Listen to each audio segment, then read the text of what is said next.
warahmatullahi wabarakatuh. Perkenalkan, nama saya Aura Amanda. Di sini saya akan membacakan cerpen yang berjudul Pohon yang Bisa Berbicara. Cerpen ini dibuat oleh saya sendiri. Di sebuah desa, tinggal seorang anak perempuan yang bernama Rina. Ia masih duduk di bangku kelas 4 SD. Rina adalah anak yang pendiam. Meskipun dia pendiam, Rina memiliki hati yang lembut. Rina suka bermain di hutan dekat dengan desanya. Salah satu tempat favoritnya adalah di bawah pohon besar yang rindang. Disinilah Rina merasa damai dan bahagia. Rina tinggal bersama ibunya saja karena ayahnya meninggalkan mereka sejak Rina masih kecil. Ibunya bekerja keras setiap hari untuk memenuhi kebutuhan mereka. Meskipun hidup mereka sederhana, Rina sangat menyayangi ibunya. Suatu hari di sekolah, Rina berjalan di koridor sambil memikirkan pelajaran yang tadi baru saja dia pelajari. Ketika dia hendak pulang, beberapa temannya mengejeknya. Mereka menyebut Rina kurang mampu, karena Rina hanya tinggal bersama ibunya di rumah yang usang. Rina sangat sering menjadi sasaran ejekan dari teman-temannya. Karena ejekan tersebut, Rina merasa sangat sedih. Dia tidak tahu bagaimana menghadapi teman-temannya yang jahat itu. Air matanya mulai menggenang. Akhirnya, Rina memutuskan untuk melarikan diri ke hutan yang sering dia kunjungi. Dia berlari melewati pepohonan dan semak-semak hingga akhirnya mencapai pohon besar favoritnya. Di bawah pohon tersebut, Rina duduk dan menangis. Pohon besar itu tiba-tiba berbicara dengan lembut. "Rina, mengapa kamu menangis?" Rina terkejut dan seketika berhenti menangis. Rina langsung melihat sekelilingnya, memastikan bahwa tidak ada orang di sekitarnya. Rina mengatakan, "Apakah itu suara dari pohon?" Pohon menjawab, "Iya, itu suaraku." "Bagaimana kamu bisa berbicara?" Rina bertanya dengan penasaran. "Ya, karena aku telah hidup 1000 tahun lamanya," jawab sang pohon. Rina yang mendengar jawaban dari sang pohon sangat takjub. Dia tidak percaya bahwa pohon bisa berbicara dan memiliki umur yang begitu panjang. Rina merasa penasaran dan ingin tahu lebih banyak tentang pohon tersebut. 1000 tahun lamanya.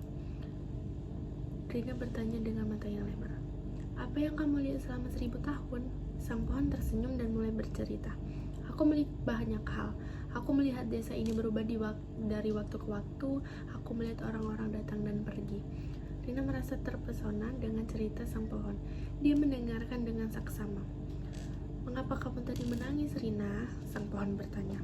Rina menundukkan kepala dan menjawab, "Teman-temanku mengejekku karena aku hanya tinggal bersama ibuku di rumah yang usang."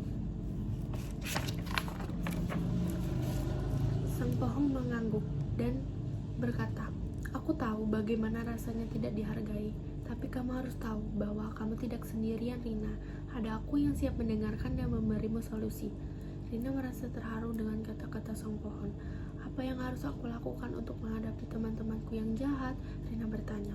Sang pohon berpikir sejenak dan menjawab, "Kamu harus percaya diri dan tidak membiarkan kata-kata mereka mempengaruhimu. Kamu juga harus berani dan mencari teman yang baik." Rina mengangguk dan berterima kasih kepada sang pohon karena telah mendengarkan dan memberikannya saran. Kemudian Rina pulang ke rumah dan ia bercerita kepada ibunya tentang kejadian yang dia alami di sekolah. Ketika Rina selesai bercerita, ibunya langsung memeluknya erat. "Aku sangat menyayangimu, Rina. Kamu tidak sendirian dan ibu selalu ada di sini untuk mendukung kamu." Rina merasa terharu dengan kasih sayang ibunya. Dia tahu bahwa ibunya selalu ada untuknya, dan itu membuatnya merasa lebih baik. "Aku juga menyayangi ibu," Rina berkata sambil memeluk ibunya lebih erat. Ibunya tersenyum dan berkata, "Rina, kita mungkin tidak memiliki banyak harta, tapi kita memiliki sesuatu yang lebih berharga, yaitu cinta dan kasih sayang. Dan itu tidak bisa dibeli dengan uang." Rina mengangguk. Rina paham apa yang dikatakan ibunya, dan dia merasa bersyukur memiliki ibu yang begitu peduli. Dan akhirnya Rina pun menjalani hari yang lebih baik dari sebelumnya. Ia tidak pernah memperdulikan ejekan dari teman-temannya lagi. Rina pun setiap pulang sekolah selalu mengunjungi pohon yang sekarang telah menjadi teman baiknya. Rina juga merahasiakan tentang pohon yang ajaib ini kepada ibunya. Sekian cerita dari saya. Wassalamualaikum warahmatullahi wabarakatuh.